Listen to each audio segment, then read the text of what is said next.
अल्हम्दुलिल्लाह Weaver finally juice साडा तैयार हो चुका है गाजरा वाला। बिस्मिल्लाहिर्रहमानिर्रहीम, अस्सलाम वालेकुम। उम्मीद करता हूँ तमाम दोस्त खैरियत से होंगे। मैं हूँ आपका अपना मेज़बान मोहम्मद बिलाल सफदर।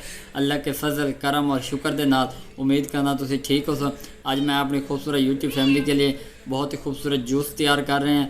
गाजर का जूस, माल्टिया का जूस, वो भी विलेज होम तरीके देहातों के गाजर आमे पे तो असी सोचा अपने वीवरां जूस बना के विखाऊँ विलेज होम तरीके इंशाल्लाह तुम्हें मज़ा आएगा।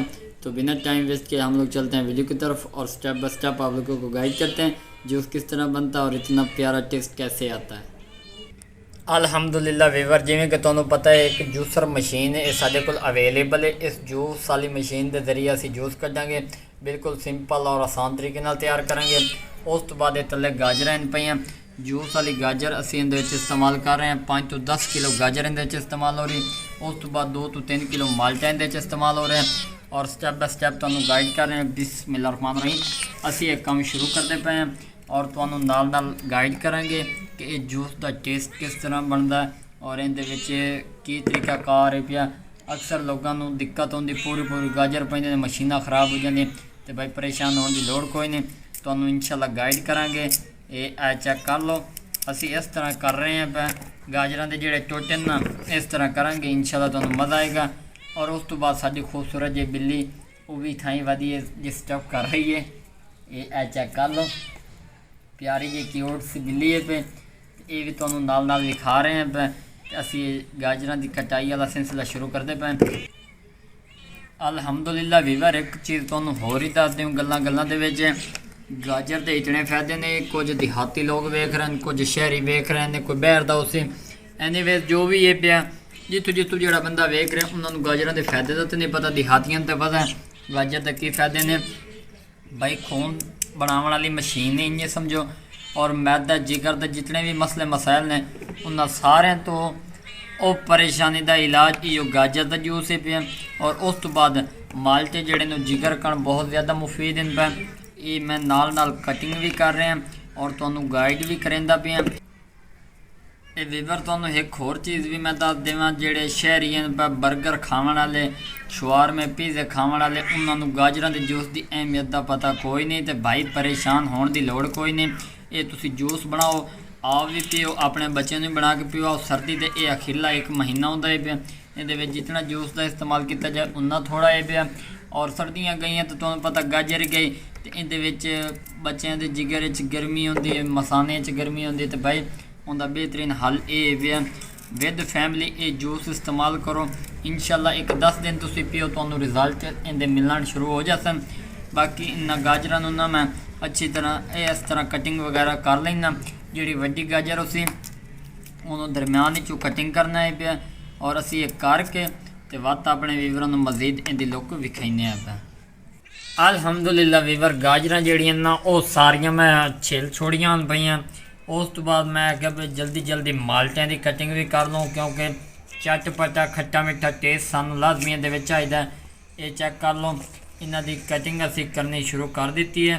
काफ़ी हद तक पीस असी जड़े ना वो कट लैने और गाजर जड़ियाँ ने ये छिलियाँ पईयां ने। हुण इन्हों धोने वाला जोड़ा काम है वो भी असी कर लें। उस तो पहले असी आख्या भाई माल्टियां की छिलाई जी है वो काम सारा कंप्लीट हो जाए, वो भी नाल हो जासी तो ये भी हो जासी। तो हूँ असी ना दवाई वाले पासे चलने हैं और फिर तुहानू भी खाने धुप।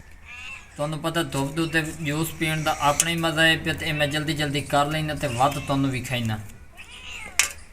टूटी तो आ चुके हैं, देहातों के टूटी कहते हैं। ये गाजर असी पा दी ने, ये चेक कर लो। बिस्मिल्लाहिर्रहमानिर्रहीम, ये गाजर ये पा दी ने। हुण असी इन्हों अच्छी तरह धो लें। धोना बिल्कुल आसान है और जदों जूस बनाना धो के इस्तेमाल करना, क्योंकि ये गट्टी मिट्टी वो जी होती वो साफ हो जाती है। चेक कर लो, इस तरह असी इन्हों धो लें।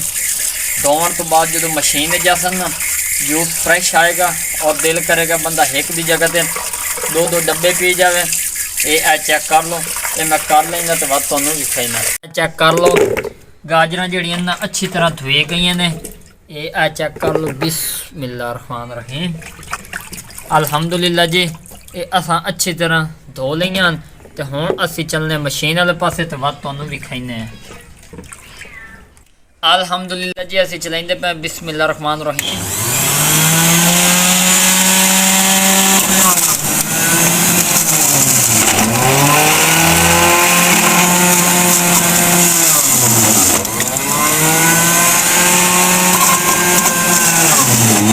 ਇਹ ਵੀਵਰ ਚੈੱਕ ਕਰ ਲਓ ਜੂਸ ਕਿਸ ਤਰ੍ਹਾਂ ਨਿਕਲਦਾ ਪਿਆ।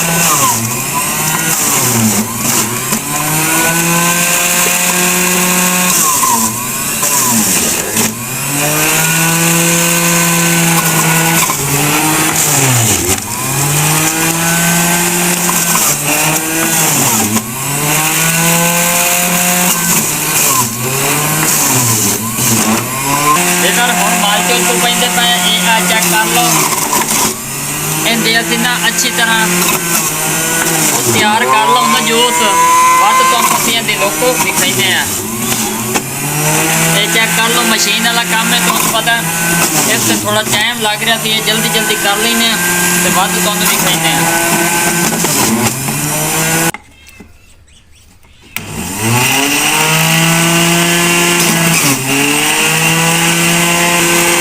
ਅਲਹਮਦੁਲਿਲਾ ਵੇਖੋ ਫਾਈਨਲੀ ਜਿਹੜਾ ਨਾ ਜੂਸ ਸਾਡਾ ਤਿਆਰ ਹੋ ਚੁੱਕਾ ਹੈ। ਹੁਣ ਅਖੀਰਲਾ ਪੂਰ ਜਿਹੜਾ ਉਹ ਮਾਲਟੇ ਛਾਲਟੇ ਪਾ ਕੇ ਇਹ ਮਾਲਟੇ ਵਿੱਚ ਵੰਦੇ ਪਏ। ਇਹ ਹੁਣ ਅਖੀਰਲੀ ਗਾਜਰ ਅਲਹਮਦੁਲਿਲਾ ਵੀਵਰ ਚੈੱਕ ਕਰ ਲਓ। ਅਲਹਮਦੁਲਿਲਾ ਵੀਵਰ ਫਾਈਨਲੀ ਜੂਸ ਸਾਡਾ ਤਿਆਰ ਹੋ ਚੁੱਕਾ ਹੈ। ਗਾਜਰਾਂ ਵਾਲਾ, ਖੂਨ ਬਣਾਉਣ ਵਾਲਾ, ਉਸ ਤੋਂ ਬਾਅਦ ਮਾਲਟਿਆਂ ਵਾਲਾ ਯਮੀ ਟੇਸਟੀ ਮਜ਼ੇਦਾਰ ओरिजिनल गाजर और माल्टे ਦੇ ਨਾਲ ਤਿਆਰ ਕੀਤਾ ਗਿਆ। ਅਲਹਮਦੁਲਿਲਾ ਵੀਵਰ ਚੈੱਕ ਕਰ ਲਓ। ਬਣਾਉਣਾ ਬਿਲਕੁਲ ਆਸਾਨ ਤਰੀਕਾ। ਮਾਰਕੀਟ 50 ਦਾ ਇੱਕ ਗਿਲਾਸ ਹੈ। ਘਰ ਦੇ ਵਿੱਚ 20 ਰੁਪਏ ਦੀ ਗਾਜਰਾਂ ਨਾਲ ਬਣਾਓ, ਆਪ ਵੀ ਪੀਓ, ਆਪਣੇ ਬੱਚੇ ਨੂੰ ਬਣਾ ਕੇ ਪਿਲਾਓ। ਇਹ ਵੇਖ ਲਓ ਕਿਤਨੀ ਤਾਜ਼ਗੀ और तवनाई वाला ड्रिंक तैयार हो चुका है। अल्हम्दुलिल्लाह असीं इहदा टेस्ट करांगे, वो भी तुहानूं नाल विखावांगे कितना टेस्टी और मज़ेदार ये तैयार होया।